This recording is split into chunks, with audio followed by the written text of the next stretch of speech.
안녕하세요. 숙제하고 놀자의 이숙제입니다. 네, 안녕하세요. 이명실TV의 명실입니다. 네, 하트. 네. 네. 제가 이렇게 속초에서 여기까지 오시느라고 너무 고생이 많으셨고요. 아까 실방도 내가 봤지만, 근데 제가 우리 팔도강사님한테 듣기로는 북한에서 조금 이렇게 이렇게 편한 쪽에.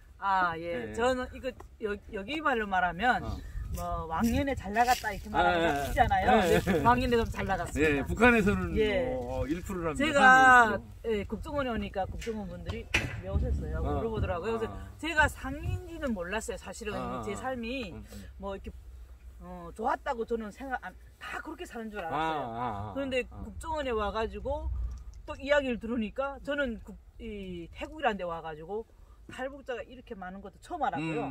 저는 이 약간 좀 마음이 좀 씁쓸하더라고요. 그렇게 내가 사랑하던 조국, 내가 정말 충성으로 모셨던 그 조국에 여성 동무들이 그 안에 몇백 명이 있는 거예요. 변절자잖아요. 결국은. 와, 그런데 마음이 안 좋았어요. 그런데 그렇게 좋은데 넘어오실 때도 좀 편하게 비행기 타고 넘어오셨어요? 약간 좀 이렇게 좀 이야기도 조금 좀 이렇게 단번에 딱 들어가면 재미없으니까 제가 원래 또 생긴 것도 또 좀 이렇게 좀 푸짐하게 생겼잖아요. 아니에요. 근데 처녀 때는 또 이러지 않았어요. 아주 빼쩍 말라가지고요. 미인이셨습니다. 네, 북한에서는 북한인 지금쯤 이름은 시집 잘 가요. 그래요? 근데 저는 이렇게 처녀 때 너무 말라가지고 제가 시집 가서 애를 놓겠냐 할 정도로 말랐거든요. 그래서 저는 함경북도 청진에서 왔어요. 저는 여기로 말하면 부산 같은 곳이거든요. 청진 들어봤습니다. 청진이 아름답습니다. 큰 도시고 거기는 항도 있고 제철소도 있고 엄청 큰 도시인데 거기서 저는 또 간부들만 산다는 우리 마음은 여기 강남에 있는 부자들 살잖아요. 압구정도. 그러니까 이렇게 청진에서도 중심구역은 포항이라는 데 있지만 거기는 모든 공공기업소가 다 있어요. 근데 사람들은 거기서 안 살겠죠.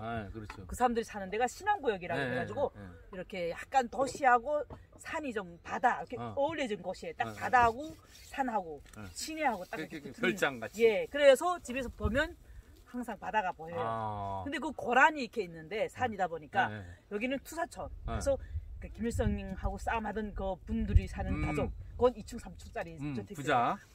그 다음에 들어가는 골목이 도당. 우리 맘 여기는 하면 지사인데 도지사들인데 여기는 도지사가 행정이 이게지만 여기는 당 이거잖아요. 그렇죠. 도당 일꾼들이 사는 데예요. 거기는 도초가 있어요. 그다음 우리 골목인데 그 골목은 행정이라든지 지지부리한 간부들이 사는 동네였어요. 그래서 거기에 있는 학교가 또 어떤 학교겠습니까? 거기 있는 자식들이 가잖아요. 또 좋은 학교겠죠. 그러니까 그 학교 자체가 또 교시 학교예요. 말씀 학교라 해가지고 그 학교가 들어가서 그 학교를 좀 나왔다 하면 비율비 차이가 너무 심해요. 그쪽에는. 그러니까 부자하고 못 사는 사람하고. 끝에서 다 잘 사는 사람 살 수 없잖아요. 그렇죠. 거기 또 다른 동네에 있는 사람들이 들어오면 저는 항상 그 동네에서 자랐기 때문에 못 살아도 이 정도? 이렇게가 미국 놈이 나쁜 놈이야. 우리가 잘 사는데. 그리고 선물을 항상 이렇게 받아오면서 이 고란마다 달라요. 그러면 내가 정말 더 잘해서 저기 고란 있는 사람들처럼 살리라. 저 한 칸 나보다 외층. 그렇게 마음 먹고 살았고 저는 살기 좋은 내 나라라고 생각했어요. 근데 저에게도 사람이 운명은 아마 제가 지금 생각하면 아마 전생이 있다면 제가 나라를 하나 구했는가 봐요. 저는 중국으로 넘어온 게 저도 중국으로 해서 이렇게 왔거든요. 날아서 올 수도 없고 비행기도 없고 하니까. 근데 저는 납치를 해서 넘어갔어요. 납치요? 저는 96년도 납치 사건을 인해 가지고 중국에 가서 인신매매를 당해서 팔려갔습니다. 그래서 저희 이렇게 몸에는 항상 집으로 가야 된다는 형용사상으로 좀 이렇게 좀 무장돼 있어서 한 1년 동안은 제가 탈북자라는 걸 모를 때는 괜찮았어요.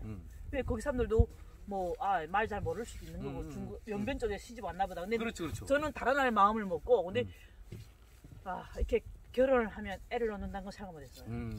그러니까 애를 놓고 제가 애를 딱 넣을 때 저희 딸을 너무 미워했어요. 그 딸을. 무슨 말인지 알겠어요. 왜냐면 북한에서는 우리나라 사람이 아닌 다른 나라 사람하고 결혼하면 그거를 아주 나쁘게 말했거든요. 그러니까 제가 결국은 반역자의 그렇지. 이게 나쁜 쪽에. 나쁜 씨를 좀 받았잖아요. 아. 북한에 이렇게 가면 제가 중국 씨를 받았다고 해가지고 어. 큰 일에 사상투쟁에도 올라설 수 있었어요. 그러니까 그렇구나. 이거를 어떻게 숨기고 갈 것인가. 이거 근데 그때 당시 98년도에 막 탈북자들이 막 들어오면서 저도 같이 사람들이 60민원끼리 가기 시작한 거예요. 그 탈북자라는 게 탄로되면서 그 다음부터는 이전 어떻게 잡혀갈 수도 있잖아요. 그렇죠. 그러면 혁명적으로 나왔죠. 그다음부터는 온 동네 쌈딱이 됐습니다. 예, 그래가지고 동네 돌아다니면서 마정이 아는 김정일이 뭐 이렇게 말하잖아요. 그러면 저는 화가 나는 거예요.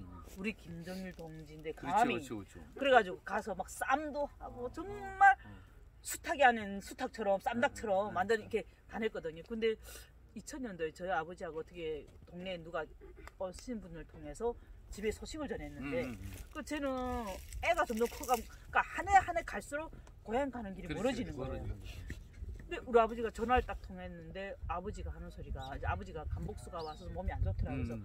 그래서 아버지도 제가 죽은 걸 인해 가지고 다 이렇게 죽은 걸로 돼 있더라고요. 근데 전화가 딱 통하니까 전화하는데 사실은 제 지금 입장에서는 얼마나 반갑겠어요. 몇 년 동안 행방명이었던 딸이 왔는데 소리통했는데 하는 말이 내가 평생 잘못 살아온 게 있다면 딸을 반역자로 만든 거라고 키운 거라고 그러면서 죽어도 시체도 오면 안 된다.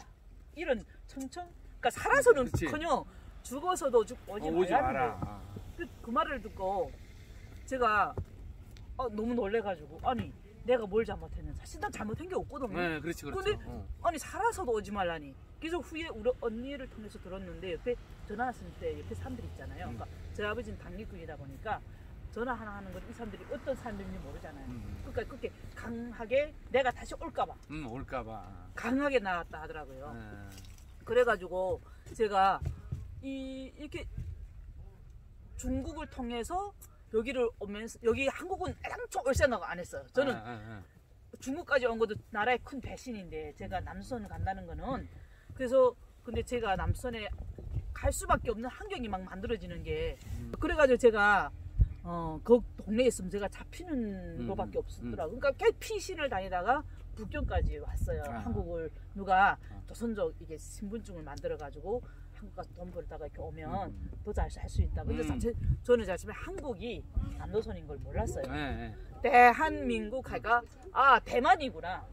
대만을 줄여서 한국이라고. 그래서 그런가 보다 생각했는데 북경에 와서 수석은 이제 아침에 간다고 했는데 한국 사람들이 또 오는 거예요. 목사님들이 아마. 그래서 속으로 이 사람들이 어떻게 나를 알고 왔지? 아니 국정원에서 왔나? 아까 여기는 지금 국정원이 아니라 우리는 안기부라고. 그렇지. 안기부에서. 근데 사실 제가 뭐라고 안기부에서 오겠어요. 근데는 북한에서 세뇌 교육이 너네 가면 안기부가 붙는다는 걸 계속 세뇌하니까 그 안기부 이 안기부는 들어가면 껍데기도 다 뺏기고 완전 여자가 남자가 되고 남자가 여자가 된다는 이런 데라고 하더라고요. 남산지하실에 들어가면. 그러니까 죽어도 저는 이렇게 잡히면 안 된다는 이런 것도 있고 그러니까 남선은 죽어 안 가려고 마음먹었어요. 근데 북경에 와가지고 수석하다 보니까 그게 한국이 남조선이라는 거예요. 그게 왜 남조선이라지? 그때 처음으로 태국기라는 것도 봤어요. 근데 전 태국이 보고 웃었어요, 솔직히. 이게 무슨 우린 빨간 게 돼야 깃발이라 하지. 하얀 데라 뭐 선이 빨갛고 파랗고 뭐 이거 보면 무슨 어디 점집 가면 이런 게 있는 거 보이는 그렇지. 뭐나 이게 그럴 수 있겠구나. 그래서 이게 세상에 중국에 또 무슨 이런 게 가끔 이렇게 태국권이라 해가지고 무슨 뭐 이렇게 붙여놓은 이런 거하고 비슷하게 깃발이 없었어. 그러니까 그때 당시에는 남조선은 다 미웠어요. 일단 지금 제가 이렇게 된 것도 북한이 못 사는 것도 다 남선 때문이다. 근데 남선이 잘 산다 하더라고요. 그래서 제가 북경에 와가지고 한국으로 가려고 그러니까 중국인으로서 가려고 준비하다가 좀 또 한국 목사님한테 전도사님한테 사기를 당합니다. 사기를 당하면서 남선에 대한 적개심이 좀 더 솟아올랐죠. 사실은 좀 올랐는데 돈을 벌어먹으려고 제가 중국말을 모르잖아요. 중국말을 모르는데 누가 저한테 돈을 주겠어요. 그러니까 일할 수 있는 게 거기 보면 한국 분들이 그때 많이 왔어요. 그래가지고 아줌마들 있잖아요. 이렇게 가정 보모 중국에서는 보모라 하지만 여기서는 살림 식모 식모 그런 분들 조선족들이 거의 다 많이 들어갔어요. 그 저도 아무리 뭐 지식이 있다 한들 제가 뭘 할 수 있어요.